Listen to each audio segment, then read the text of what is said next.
วันอย่างนี้แท้อยากเลยหาทางฝันหาหักสายเมียโทรกำลังนั่งโซยกยอเห็นเบอร์เมียโทรมาบอกเบิดจักจอกแล้วพอบักษา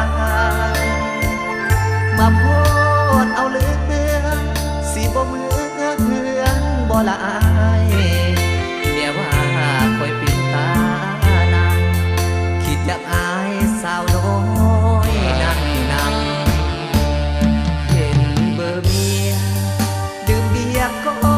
หมดอารมณ์ยืนกายเป็นคนฟังเสียงจมพึม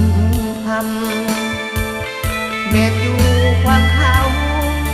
เพราะเขาเป็นผู้กระทำสอบทางแต่เสียเงินคำก็คิดนำครอบครัวลูกมีต้องขอเวลาตอนเมียโทรหาไว้ก่อนดื่มเบียร์เคลียร์กับปื้ออ่อนต่างพักผ่อนก่อนบ่ทันเที่ยง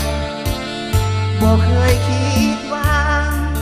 สายตาแนมห่างเบิ่งเมียถ้าเขาหูจอบมาเมียย่านแต่เมียลอยนำมาบอก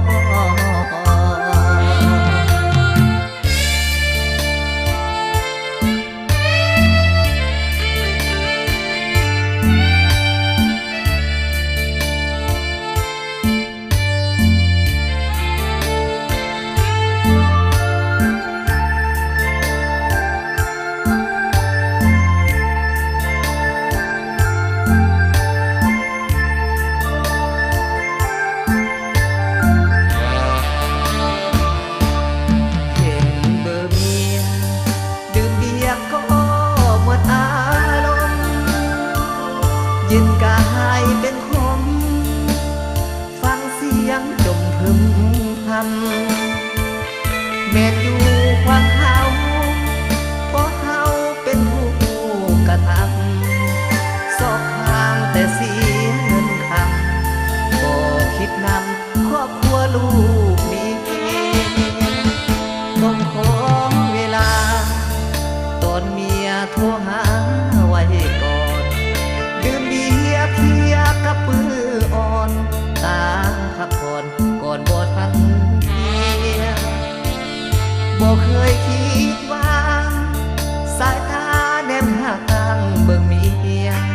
ถ้าเขาหูจอบมาเมียย่านแต่เมียลอยนำมาบอก